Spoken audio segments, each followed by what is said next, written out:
Oh, I'm so glad you can't sleep again. I'm so glad you're here because guess what? It's a very special night tonight. Craig, are you going to do something that's got a desperate, clingy attempt to get an Emmy? Oh, no. Ay, caramba. I don't care about that. No.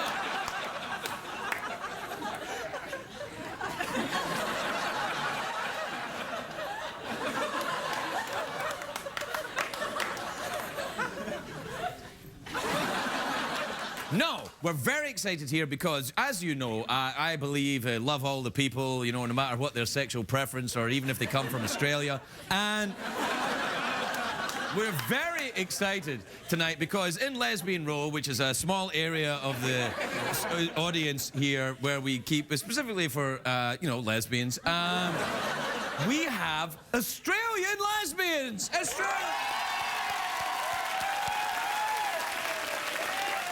Yes. Aren't they adorable? And the thing is, now people say to me, Craig, get out of my house. You don't live here. And people also say to me, Craig, what's the difference between an Australian lesbian and your regular old American lesbian? Well, it's to do with the hemispheres, you see, and the way the Earth is. Because Australian lesbians, if you go down there and watch, they go round a different way. Yes, in the northern hemisphere, where, you know, North America, Norte Americano, yes, thank you. Where we live, the gravity makes lesbians and many other people go round a certain way, and in the south, they go round a different way.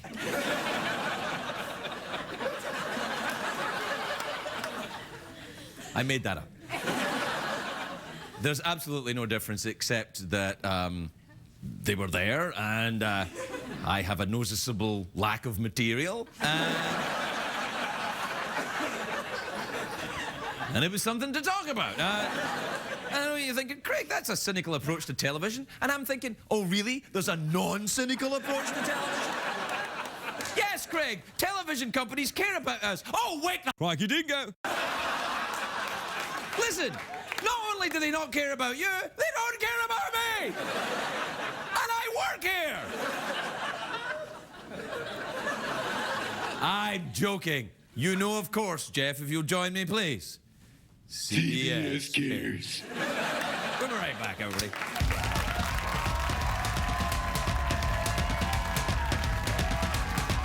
The Late Late Show with Craig Ferguson, sponsored by Prudential. Prudential, bring your challenges.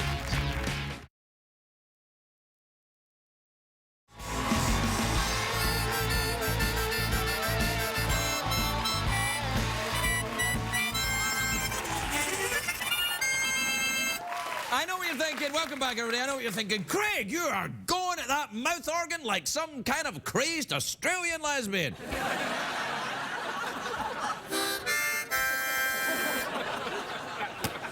I've been. The ladies there are from Melbourne in Australia. I've been to Melbourne in Australia. It's a very, very nice town, full of. Jeff, have you ever been to Melbourne? Oh, hell yeah. I got a place there. You got a place in Melbourne? Yeah. Really? What'd you do with your place in Melbourne? I like to throw beads and go swimming, yeah. What? You ever been to Australia? Yeah. Really? Yeah. What did you do when you were there? I went for a walkabout.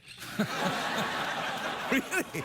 Really? Walkabout, you say? That's the Aboriginal tribal ritual where a young man walks off into the outback and looks after himself for a while. That's correct, Craig. I was on a journey of self-discovery. Yeah? Mostly of the self-exploratory kind. So basically, you went into the world's great last wildernesses and tutti frutti, is what you're saying. Yeah, that's about it. Well, that's deeply moving, Jeff. Do you know, though, here's an interesting thing about Australia. In Australia, they spell Jeff the way you spell Jeff, G-E-O-F-F, as opposed to in America, where we spell Jeff J-E-F-F.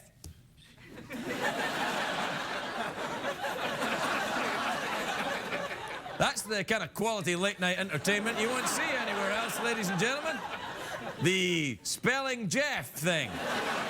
How to spell Jeff and Australian lesbians go around the other way. No, they're right there. That's who needs a band? That's a hell of a show right there. Yeah. That is. Are you still thinking about Paris? I had a great... We were in Paris last week. Yeah, no, thanks, yeah. It's good, wasn't it? Yeah, I can't stop thinking about it, man. Yeah. You want to go back there? Yeah, I'd love to. That Eiffel Tower, man. You're talking a bit like Jack Nicholson tonight, if you don't mind me saying so. Yeah, man. The phallic, you know, that Eiffel Tower. The Eiffel Tower? It never occurred to me at all. Really? Not at all, not once. Take another look, pal.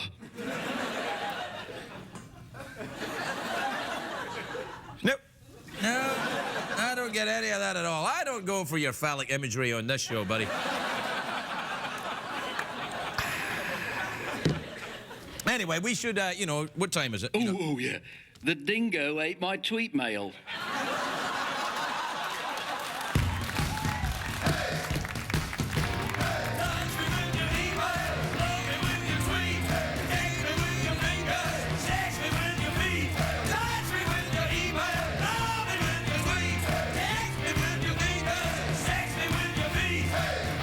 Sex me with your feet.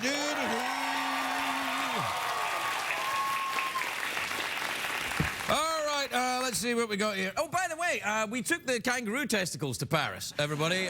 They're back, and we've got them. Australians, these are kangaroo testicles. You've probably seen them, or maybe not because you're lesbians. Well, never mind. This is from Allison in Albuquerque, New Mexico.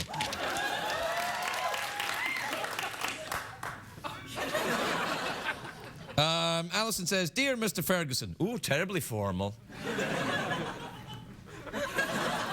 "My satellite provider rates your show as being iffy for 14 and under. What do you think that means exactly?" I think it's iffy no matter what age you are, really. What do you think? I think this show is a pretty iffy show, don't you? I think it means we're in a lot of trouble.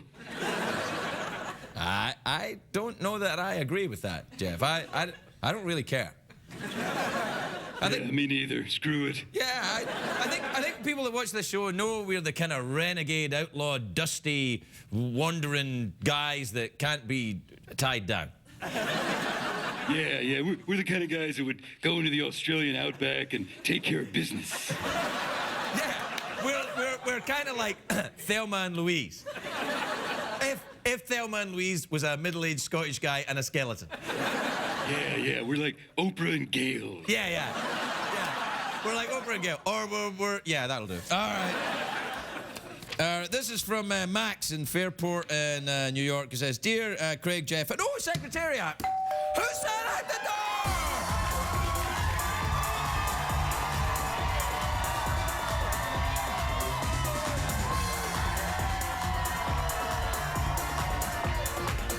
All right, that's enough, don't.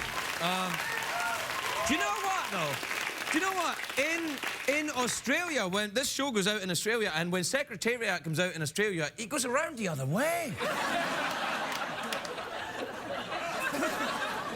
Anyway, Max in Fairport, New York says, "Dear Craig, Jeff, and Secretariat, do you have any advice for juggling more than one girl?" Whoa. "I've tried a number of times and it never ends well. Thoughts?" Well, Jeff's not your answer here, and I don't think that you're objectifying women when you say juggling like that. That's not the way to. Yeah, it's no way to get a fulfilling relationship with anyone you're interested in romantically. See, where is my Emmy? Look what I did right now.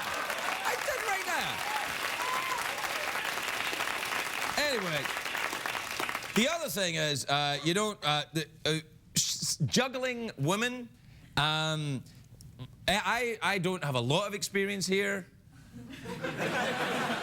But let me say this, I've noticed that the women that I've been lucky enough to be romantically involved with preferred it when I did something else rather than juggle them. I mean, there are similarities. physical coordination, concentrating on what you're doing, rapid eye-hand movements. But other than that, you grow up, for God's sake, son.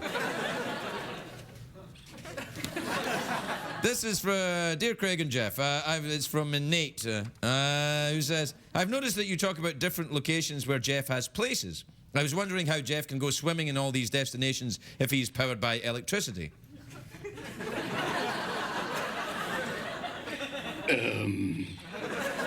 I wear protection.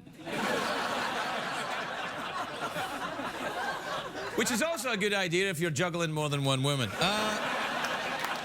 This is from Douglas.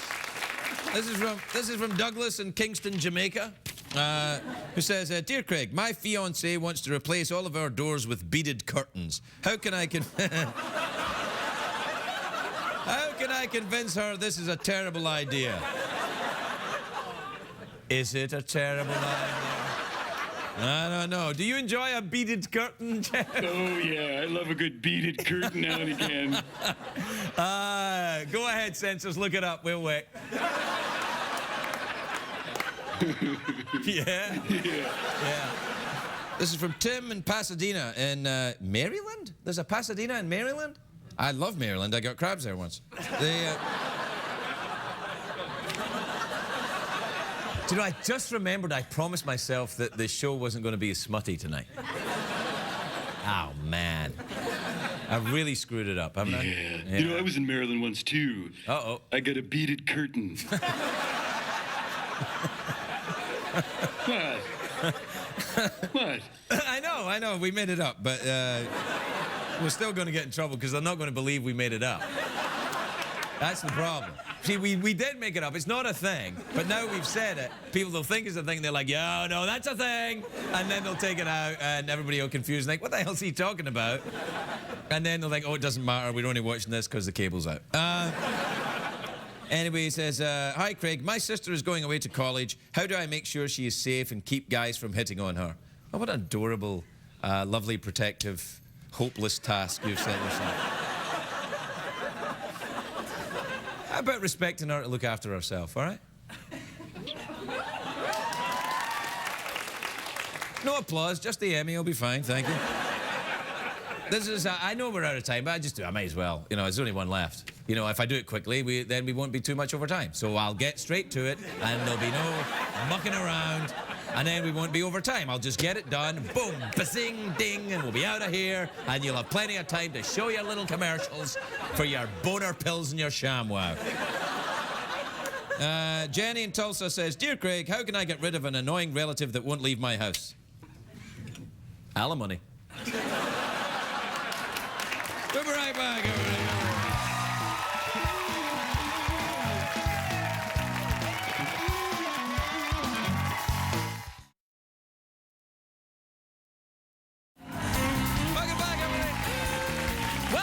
Welcome back to the big show where no expenses spared or even spent. Yeah, no expenses spent. That's what I meant to say. My first guest tonight is a great big star. She's got her own reality show, The World According to Paris, which is on Wednesdays on the Oxygen channel. That's Oprah's channel, you know. Ooh. Yeah. Do that noise again. Ooh. Ooh. Yeah. Take a look at this clip. Go on. Wait. So that's two? That's two, right? I said Oxygen was Oprah's channel, but it's not, is it? It's just, no. Oh, no, I'm in trouble now. Please welcome the adorable and sophisticated Paris Hilton, everybody. Paris Hilton.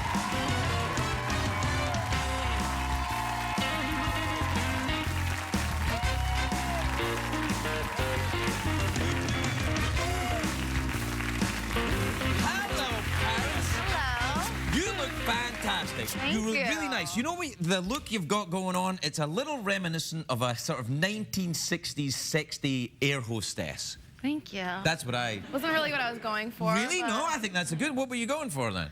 It reminds me of like Judy Jetson from the Jetsons somehow. It's like really modern looking. Yeah, no, that's good. Are these your shoulders? Yeah, I've been working out a lot. Have you been doing Pilates? Yeah. Yeah. That you get these Madonna arms if you do that. Listen, I saw this on the cover of Variety, which is like a blog but in paper form. They have you on the cover there with the what is it you've done? You're the $1 billion entrepreneur. Congratulations. Thank What you. does that mean? I got honored as the $1 billion entrepreneur. I see. Yes. I see now. I feel like such a fool. It was right there in front of me the whole time. Yeah, it was a huge honor. I'm really proud. What do you do? Is that because you sell the perfume and then the 17 product lines. 17? Mm-hmm. So what are they then? Perfume? Perfume, shoes, handbags, clothes. Cheese? No. No cheese? Eyelashes, dog clothes. Eyelashes? Uh-huh. Oh. Makeup, sunglasses. How much is it for everything. eyelashes? They're like $10. A lash or for the full rack? Full lash. So you get like $10 and you put them on? Mm-hmm. Do people are wearing a lot of eyelashes now? I think I've got very I'm stubby wearing little- them. I thought they were Get real. some for you. Really? Mm-hmm. You can look like They're more Liza than Minnelli, like you like. Oh, I do look like Liza Minnelli, though. That's right. That's right. You weep into your tea, bitch. I look like Liza Minnelli. But this is good. This is very good. And does this mean that you're very wealthy then? I do well for myself. Do you? Selling. Do you ever go to the stores and help sell the perfume? No, I do like appearances there, but I don't actually work. Well, that's all right. I mean, but could you ever, like, if someone came in and said, "Oh, I want," what's the name of your perfume? There's 13 different ones, so. Really? Yes. All different smells? Mm-hmm. I didn't know there were 13 different smells. Yeah. I thought it was like food and poo, and that's about it. No, they're different. Really? So, and do you construct these smells? Mm-hmm. Really? Do you have a very sensitive nose? Yes. Really? Mm-hmm. What? And do you go to a factory and then put? Do you have a laboratory in your house? Well, I've been doing this for 10 years now, so it's been a while. So you make the perfumes yourself using science? Basically. So, all right. So talk me through the perfume process then. You start with you got a beaker of water. They basically send me all different types of fragrances, and you say, I like it, I don't like it, or this needs a little more cinnamon. It's a process. Right, okay, well that's nice. What about the shoes? I'm actually wearing the shoes right now. Oh. I designed these. Oh, these are, now that's got a red sole, that's a bit like Christian No, Louboutin. they're pink. Oh, they're pink, oh sorry. Yeah. Do you know I met him when I was in Paris, which is coincidentally named after you? I met him too, I love him, I know. I liked him very much. He makes the shoes. He had these shoes that had eyes on them. He's pretty talented. He's very talented. But I think that if you have shoes that... wouldn't you worry if you were wearing shoes with eyes on them that they were looking up your skirt? I never thought about it. Well, you got to think about these things. You're in the public eye. You're the $1 billion entrepreneur thing. Now, listen, tell me about your show then. Do you give these people full access? Yes.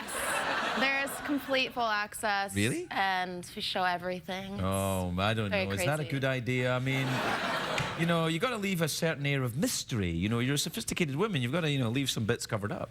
No, it is. I mean, personal things that happen in my life. It's all on the show. It really is? Mm-hmm. Oh. Like that, Fun. was that a poo doctor you were talking to in that clip? No, that was an acupuncturist. An acupuncturist? Mm-hmm. For stress. Do you have stress? Who doesn't? Well, you know, you're holding it in your shoulders. I know. Yeah. There he is. Do you ever get massages? Yeah. I like a massage. But see, when you get a massage, do you ask for a male massage or you don't stress? It doesn't matter to Only you? female. I get uncomfortable with the guy See, rubbing. I'm like that too. Only female. No, seriously. I think because, you know, if it's a dude, I know men, and we're not, you know, we're dirty. He's gonna want you too much. He's gonna want, you know, he's gonna get a glimpse of, you know, the old Liza Minnelli's. Sexy. And he's gonna go, oh, and his professional courtesy will go out the window and he'll go nuts. Yeah. I can see that happening. Yeah. No, but do you ever wonder, when you're getting the massage, do you think, oh, I don't know this person, and then they could sell stories about my body to TMZ and stuff? No, I only Well, have you one should think person about I've these used for things. years. Oh, I you don't- do? Yeah, I don't use random people. All right. No. You should. What if you're like you're touring, right? You're going around the world with your perfumes and your shoes and your eyelashes, and you're in a hotel and you think, oh, I'm so stressed, my shoulders are out to here. I'm never wearing a dress like this on your show again. Oh, come on, it's nice, it's nice. So anyway, like you're going around with your perfume and your eyelashes and your shoes, you're in a hotel, you're feeling stressful, you wouldn't get a massage from just like a regular hotel massage? No, I would. Yeah, would you ever knock on the next door and say, hi, I'm Paris Hilton, sorry to bother you, could you give me a massage? No. Not You my should thing. do that. That'd get you in the paper, all right. That would be creepy. Do you ever get bored being in the... Do you ever get bored and think, oh, see, I can't take this famous thing anymore? I've been doing this for 15 years now. Yeah, I know. I've been doing this for 6 years and I'm bored off my ass right now. I mean... I never get bored. You really don't? No. You only live once, so you have to make the most of it. I don't know. There are many Hindus that would disagree with you. What? Do you believe that you only live once? I think you do. Yeah. I don't know. I mean, I like to think I'd like to come back as an animal. Shark, actually. Would you like to come back as an animal? Do you still have pets? You have lovely pets. Yes, I do. What do you have? I just got a new sugar glider, which is like a flying squirrel. So cute. That's interesting. What does it do? Flies. Nice. And does it store its nuts for the winter? No. It doesn't. No. It just goes, oh, I see some nuts and it flies over there and gets them. A flying squirrel, it's like, they're kind of like monkeys a little bit, aren't It's they? a little bit. It's a marsupial, so it kind of Right. looks like a monkey squirrel. Australians know all about that. Kangaroo. I You ever love been to Australia, yeah, I like Australia. Love Where it. have you been to in Australia? Sydney and Melbourne. I lived in the Gold Coast for 3 months. Did you? Mm-hmm. What did you do there? I was shooting a movie called House of Wax. So we lived I've there. seen that movie. It's scary. Yeah. No, it's good. Thanks. Better than some I'm in anyway, I tell you that. Huge. That isn't saying much, though. Yeah. Sexy. Hey, mouth organ or awkward pause? We're out of time. What? Mouth organ or awkward pause? What's a mouth organ? Well, mouth organ is like, we have this thing, because we don't have a band and we only get the robot. Oh, say hi to Jeff, will you? He's a big fan. Hi, Jeff. Hey. Right. So, what we do is, because we don't have a band, right, we like to end the show with, little segments with the guests by either saying mouth organ, awkward pause. Mouth organ is a harmonica, where you play the harmonica. Awkward pause is, we do an awkward pause. Or touch my glittery ball, which is a new segment we're thinking about, but we haven't really figured it out yet. Mouth organ. Mouth organ? All right, then. Here's what you do. You just take it out. Can you play? No. Really? You surprised me. Do I look like I know how to play this? Yeah, you just take it out. Take it out and, blow it. You ready? Let me see you do that Ruining again. my lipstick. Yeah, no, sure. All right, wait. That looks good. You ready? 1, 2, 1, 2, 3, 4. Paris Hilton, everybody.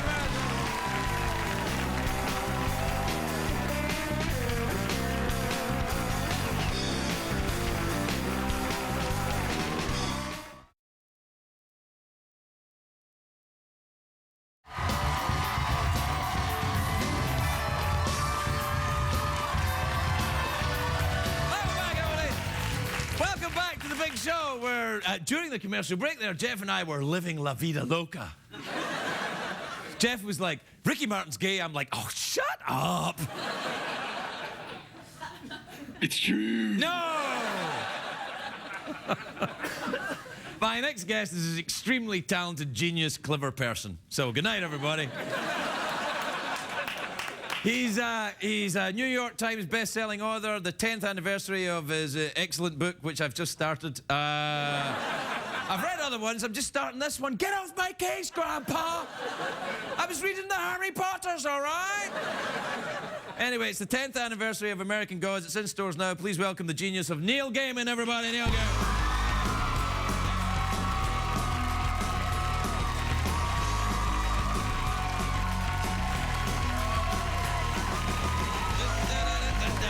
Welcome, Neil. Welcome.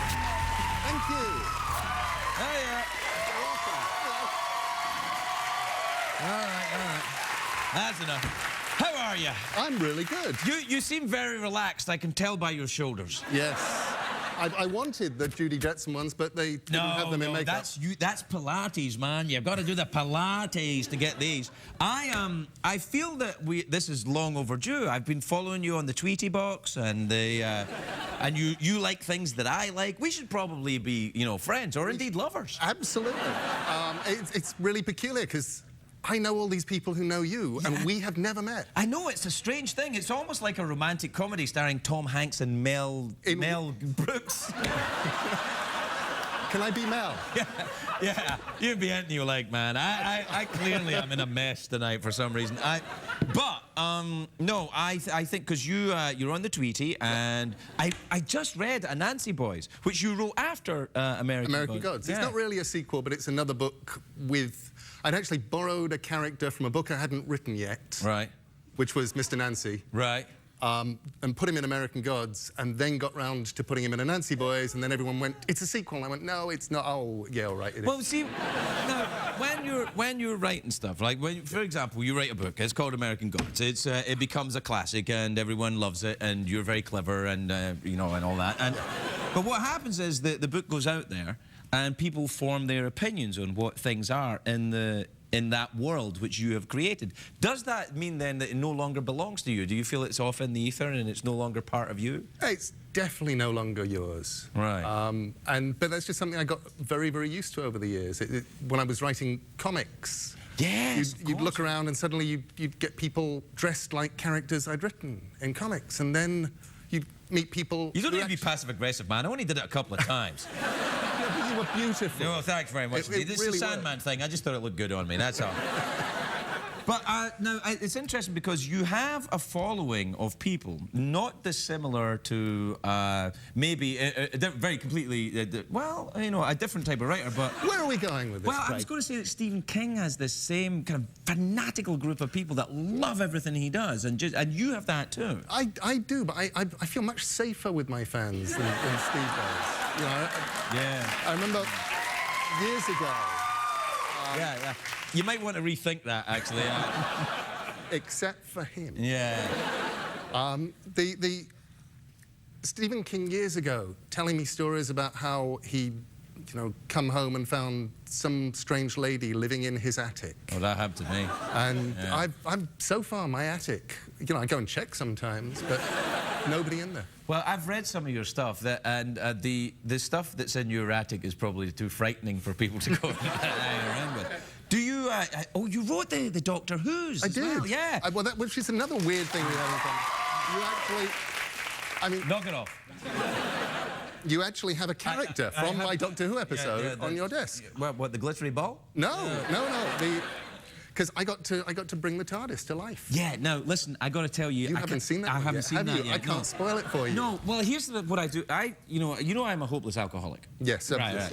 So I stopped drinking a while ago, but when I drank, I used to binge drink. So I would drink a lot and then stop. And I'm kind of like that with Doctor Who. I'd save them up on the DVR, and then, I get my big scarf on and my hat, and I stay at home and I just watch them. You watch them, then you wake up in the morning hating yourself and swearing never to do it again. It's like you know me, man. So yes, it was episode 4 of this current season. Yeah. And I like this Matt Smith character. Oh, he's wonderful. He's good, isn't he? Yeah. He actually plays this thing of being 900 years old and 11 at the same time. Yeah. Which I thought was great. And also he's very attractively thin. Also has a very odd chin. I haven't noticed. Very peculiar chin. Yeah, you've got a writer's eye, I see. Yes. Yeah. I put it into my episode. his chin, yes. Did you? Is there mentions of his chin? There is one chin joke, yes. Really? But only one. That's a spoiler alert. Yeah. So careful. But it was a feeling of such peculiar power getting to write Doctor Who. Did you watch it as a kid? Yeah, I'm absolutely stereotypical. Started watching at age 4, discovered Doctor Who because the kids at my nursery school Do you remember those bottles of free school milk that we used to get as Yes, kids? yes. back in the- They used to give free school milk in Britain to kids before Margaret Thatcher stopped. Took it away. Yeah, and made us all work up the chimneys. Exactly. Right. So we'd get these little bottles of milk, and what you used to do is you drink them with a straw till you got down to about that much, Yeah. and you'd blow into them so you get bubbles coming up. Yeah. Or we did that. I don't know, you may not. Well, we huffed paint, but it's very similar. Absolutely. Yeah. So, but I remember the first time I ever saw all the other kids, they start, instead of doing the blowing thing, they'd drink their milk and then they'd bend the straw over at the top and they'd start moving them around on the table going, I will kill you, I am a Dalek. And I thought, I don't know what this is, but I have to... Yeah, I have to be part of this, yeah. And, you know, 3 weeks later, I'm watching it from behind the sofa because there was that frightening. shared children's knowledge that they couldn't see you. If you were behind If the you were sofa. behind, you know, we knew that the television was a window Yeah. and monsters could look out of it, but if you were behind the sofa, they'd just think, there's nobody there, it's just a sofa. Right, exactly. We have come across miles of the universe. Oh, where'd they go? They're all, it's just sofas. So I wrote, I love Doctor Who. I me worried too. about it. The first, you know, American Gods, I loved mythology when I was a kid. Right. But the first mythology that I ever loved was the Doctor Who mythology. yeah. I'd get the annuals at Christmas. I had the Dalek world. It's with lovely. these sad little stories about Daleks and... Cyberman. No, it was always Daleks for me. I mean, Cybermen, What's a coming go? Man. What's a coming go? Yeah. they were kind of... You know, I mean, OK, there's that bit in Tomb of the Cybermen where they're coming to life. Where you go, that's really scary. But nothing could beat a Dalek. No, Daleks are the most frightening. We have to take a break so that Americans can go, what the hell were they talking about? They're just talking about it. You're an American now, aren't you? No, I kept my citizenship. I had this fear that the Queen would find out. The Queen would that come and get you? And No, not if you hide behind the sofa. See, what happens is the Queen's like... Fine, if you ever need to hide from Her Majesty, nip behind some furniture, she's confused. What if she climb brings stairs. Charles with her, he's like, I can hear them. We have to take a break. We'll be right back with Neil Gaiman. We'll be right back.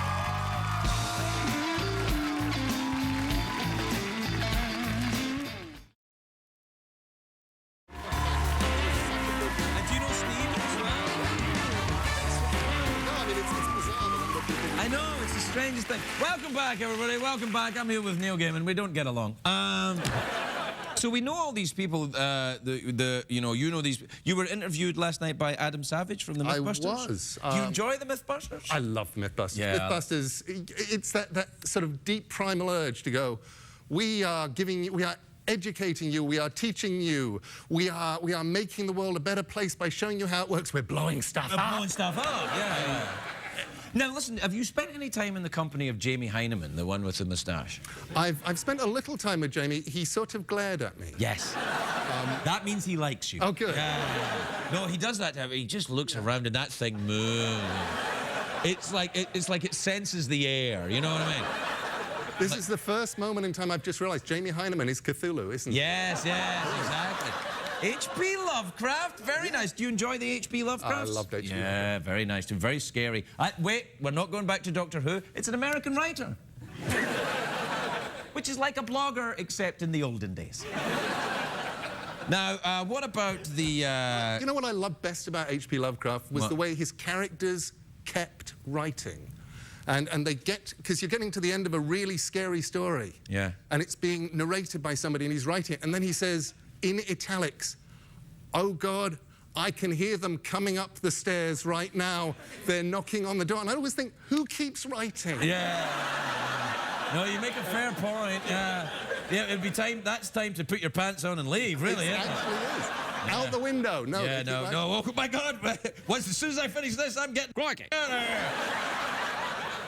Now, listen. Tell me, where do you live now? Then you I live live out in the Midwest. You live in the I have. You're a very typical Midwesterner. I of am, course, yeah. and I have the accent down. Yeah. Now. Right, yeah. But I've got an Adams Family house out there. Really? Yeah. Really? Do you have a hand? No. Well, I do, but no hand. What about, yeah. You know, you'd think you could buy them on the internet because you can buy Probably- everything. You can buy a version of them on the internet. Yeah, but you want the hand that, you know, the house has to judder. Yeah. And then you go, male thing, and then the hand comes out. Yeah, the hand comes out. Yeah, no, you can't get that. No. Well, what do you do No, out there you if just you can't get good help these days. No, you can't get a hand on the internet. What do you do? Do you What do I do? You golf, I assume? Never golfed. No, I'm not I keep surprised. bees. You keep bees? I do. What, in detention? No, I have bees. They live in hives. I know all their names. All of them? No, well, they all live in hives as far as I know. Well, yeah. No, I don't know. Well, their you names. wouldn't know it. Like, if one of them leaves and says, screw you, Gaiman, I'm off to Hollywood. You wouldn't know. Feel like I'm going to get into reality shows or something. Start its own perfume line. Yeah. Bee. Maybe he could pass himself off as an eyelash. Rent yourself out for $10 an hour as an eyelash. Oh, don't sting anyone, just keep blinking. So you keep bees, really? Yeah, it's one of those sort of weird, mad things that you do when you're a writer and you go, I need a hobby that How would can I kill me. procrastinate? Exactly. Yeah. Yes. Yeah, so... 'Cause you go, I'll go and see how the bees are doing this morning. And you walk down and you go, hello, bees? and they reply? No, they're bees. Right. You'd hope. But Yeah, well, maybe one day they will reply. Maybe they will form a community and take over your entire house. that's what I've been hoping. Yeah. And possibly form hands out of bees. Here, that's not a bad idea, actually. What, bees that swarm themselves into shapes. human forms. Yes. Yeah, and then they put on suits and pass them and wrap bandages around themselves. And then they go into stores and go. That'd be awesome. It's that low humming noise that gives them away. Do you know, honey, I think that guy was actually a swarm of bees. Does this mean we have to close the beaches on the 4th of July? No, it'll be all right. Neil, it's an honor to meet you. I feel that you should come back more often. I would love to come back. All right, then. Bring a bee. I will bring a bee. Yeah, bring the one. Yeah. And you have to watch my Doctor Who episode. I will. No, I will. It was that weird joy of just getting to write a love letter That's to this series that you grew up with. It'd be like if somebody let me write an episode of Gilligan's Island. It would be a love letter, wouldn't it? Well, it would, yeah. It would be fast, is what it'd be. Mouth organ, awkward pause, or touch my glittery ball? You know, because I still have my English citizenship, Yes. and the Queen would be angry and all that, I think I've spent a lifetime doing awkward pauses. I wonder if we could... Yes. Could we do the kind of awkward pause where one of us looks like he's going to say something and then the other one does, but neither of us do? Yeah, that's the nature of the awkward pause. Well, that's... Okay. Do you want to add anything to it? Sexual undertone, smell my finger, anything like that? Could we just sort of have the TARDIS over here? Yeah, we'll have the TARDIS over there. Yeah, set the scene, why not?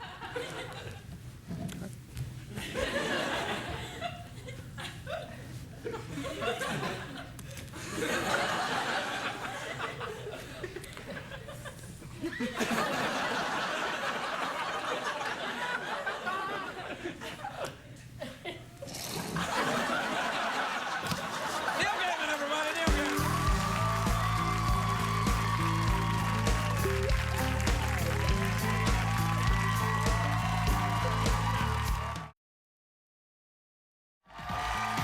If you're going to be in the Los Angeles area and would like to attend a taping of The Late Late Show with Craig Ferguson, please call 323-570-0059 or visit oneiota.com. What did we learn on the show tonight, Greg?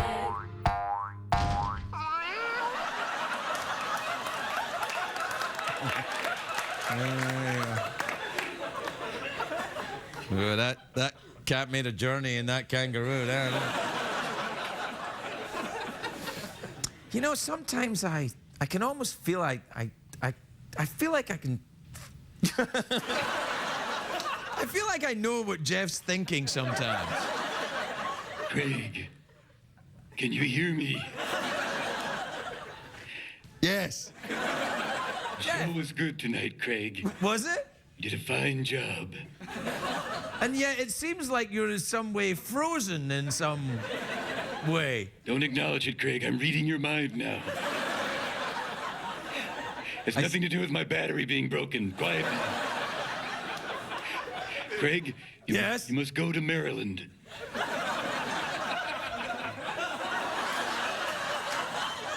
Not yet. Wait, let me give you instructions. There you will meet Jerry. He runs a beaded curtain. Good night,